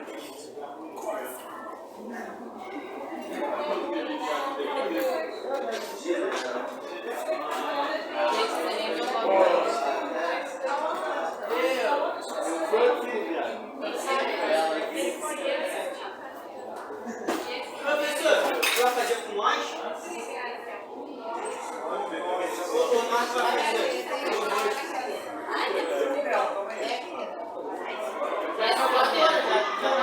Vamos fazer só 4 exercícios? Vai, vamos lá. Boca na Roma. Questão 1. Vamos lá. Galera, por favor. Questão 1 pega um trecho da carta de Pero Vaz Caminho, que é a gente, principalmente o trecho que nós lemos. Vamos rever o texto que a gente leu no início da aula e vamos já direto para a questão. A carta de Pero Vaz Caminho permite entender o projeto colonizador para a Nova Terra. Nesse trecho, o relato enfatiza o seguinte objeto, o projeto colonizador, principalmente naquele último verso. Porém, o melhor fruto dela se pode tirar, me parece que será salvar esta gente. Vamos lá. Nesse trecho, o relato enfatiza o seguinte objetivo. Letra A. Valorizar a catequese a ser realizada sobre os povos nativos. Letra B. Descrever a cultura local para enaltecer a prosperidade portuguesa. Letra C. Transmitir o conhecimento dos indígenas sobre o potencial econômico existente. D. Realçar a pobreza dos habitantes nativos para demarcar a superioridade europeia. Letra E. Criar o modo de vida dos povos autóctones para evidenciar a ausência de trabalho. Letra A. Letra A. Valorizar a catequese, porque a única coisa que tem para salvar, né, é através da religião cristã. Tranquilo, né? Tranquilo. Bom,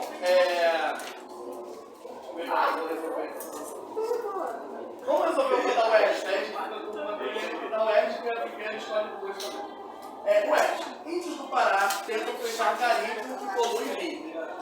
Os 225,8, questão 3.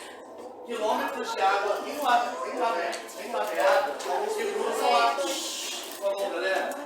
que cruzam a floresta amazônica anunciam a tragédia de anos. Mega garimpos ilegais entravados na terra indígena do Munduruku e na floresta nacional do Pretório, no sudoeste do Pará. Mas, ao contrário do Rio Doce, a destruição do remoto rio das tropas acontece de forma contínua, menos para os índios.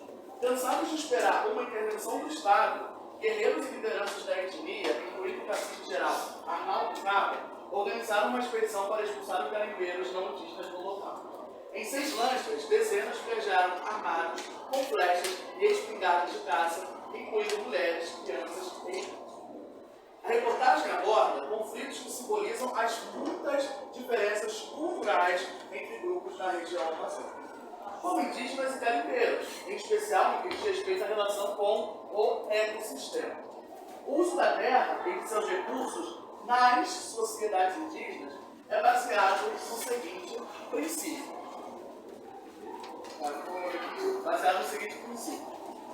E aí o UERJ, né, diferente do Enem, tem só 4 alternativas. Estabilidade climática, preservação ambiental, hierarquização produtiva ou sustentabilidade comercial. Preservação ambiental. Agora, e é justamente. Foi 2019. Atenção aqui. E é justamente então que a gente está falando da devolução e do próprio nome indígena de proteção com o meio ambiente, com a Gente, eu vou escolher 2 aqui para falar com vocês. A questão 8.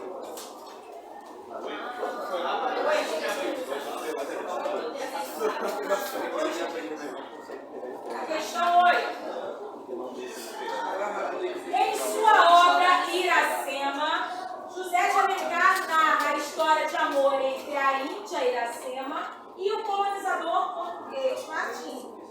O romance é emblemático para a literatura brasileira, por quê? Nós falamos sobre isso, gente.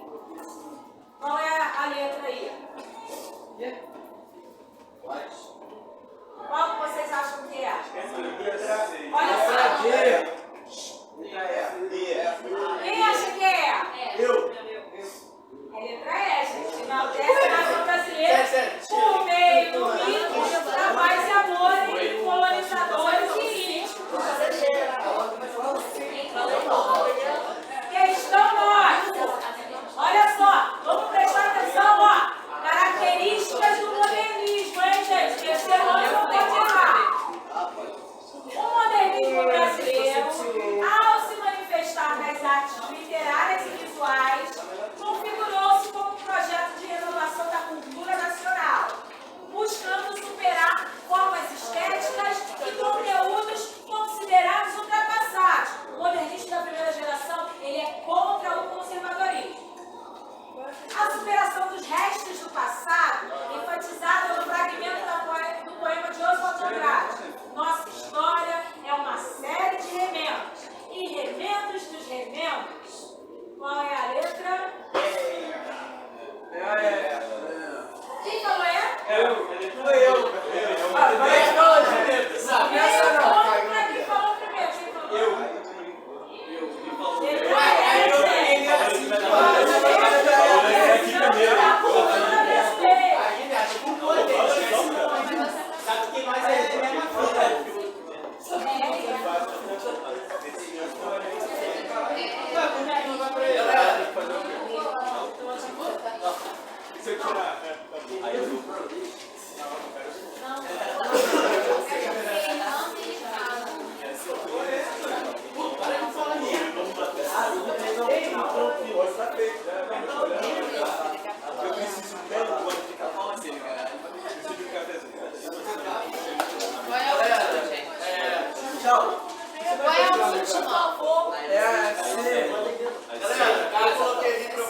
falar, sempre tem mais coisa para falar.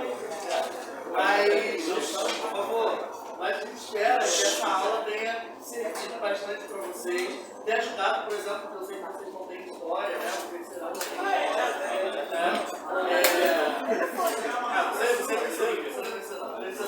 não tem história, mas tem gente que não conseguia. Galera, que a gente tenha conseguido ajudar vocês, dar uma